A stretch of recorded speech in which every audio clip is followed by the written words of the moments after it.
Jamaah, oh jamaah, alhamdulillah, alhamdulillahirrabbilalamin, masih di Islam itu indah. Dan buat jamaah yang baru bergabung, hari ini kita sedang membahas tema terima kasih kepada pejuang medis. Masya Allah, Ustadz Maulana, ini jamaah di rumah nanya sama aku, Ya, kenapa kok nggak ada penontonnya, terus kenapa kita duduk-duduk kayak gini, boleh jelasin nggak Ustadz Maulana? ini bahagian daripada bentuk ketaatan kita, kedisiplinan kita, dan bentuk kreativitas kita. Masya Allah. Bagaimana kita menyelamatkan jamaah juga, karena rata-rata jamaah dari luar kota Iya. juga, kasihan juga mereka kalau memang. Jadi mohon maaf kepada semua jamaah yang mungkin sudah daftar, terpaksa kita batasin.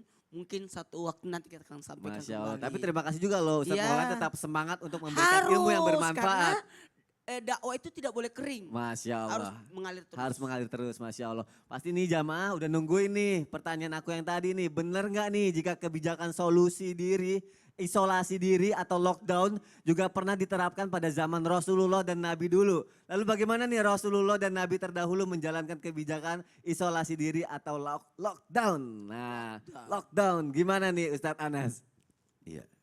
Bismillahirrahmanirrahim. Assalamualaikum warahmatullahi wabarakatuh. Bismillah walhamdulillah wassalatu wassalamu ala rasulillah Muhammad ibn Abdullah wa ala alihi wa sahbihi wa mawalah amma ba'du.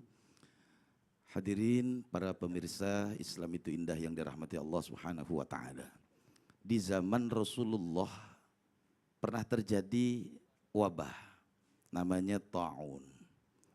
Nah ketika itu Rasulullah di Madinah membangun tembok untuk membatasi agar orang-orang yang terkena wabah tersebut tidak menular ke daerah yang lain. Sehingga ada satu hadis Nabi yang mengatakan idza sami'tumut ta'un bi ardin fala tadkhulu fiha. Kata Nabi, kalau seandainya kamu bertemu atau berjumpa dengan wabah, fala tadkhulu fiha. Teori yang dipakai oleh Nabi yang pertama adalah jangan memasuki wilayah itu. Kenapa Nabi mengatakan tidak boleh memasuki wilayah itu? Pertama, supaya orang yang masuk ke dalam wilayah itu ketika dia masuk dia akan terjangkit di situ. Yang kedua, supaya juga jangan sampai nanti ketika orang yang masuk ke wilayah itu kemudian nanti akan terjadi hal-hal yang tidak diinginkan, muncul suudzon, muncul prasangka, muncul berbagai macam yang mungkin nanti akan menjadi dampak yang tidak baik buat wilayah yang terkena wabah. Kemudian yang kedua, wa idza waqa'a bi ardin, kalau kita ada di negeri yang di dalamnya terjadi wabah, kata Nabi, fala takhruju firaran minhu, jangan keluar. Jadi ada dua teorinya. Jangan memasuki wilayah yang terserang wabah. Yang kedua, jangan keluar ketika berada di dalam wilayah yang tersebar wabah pada saat itu. Nah, kenapa ini bisa disampaikan oleh Nabi? Kalau sudah berada di daerah wabah, kata Nabi jangan keluar di situ. Apa manfaatnya? Pertama, untuk kita menjadi orang yang sabar di situ. Yang kedua, menguatkan keyakinan kita kepada Allah bahwa semua ini adalah takdir yang sudah Allah tetapkan. Di sini ujian, di sini adalah bagaimanakah kita bisa mendekatkan diri kita kepada Allah. Kata Nabi jangan keluar.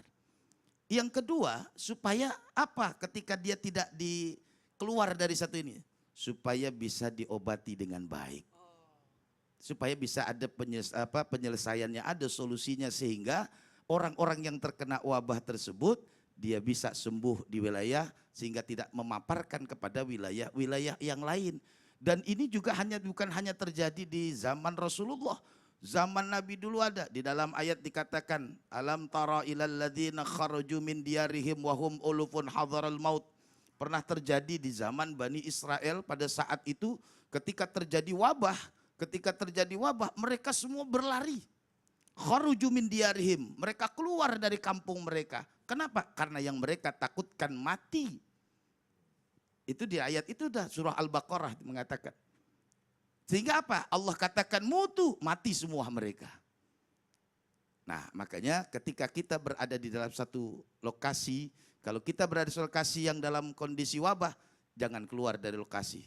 Untuk menunjukkan keyakinan kita kepada Allah, menunjukkan kesabaran kita kepada Allah, menunjukkan kedekatan kita kepada Allah.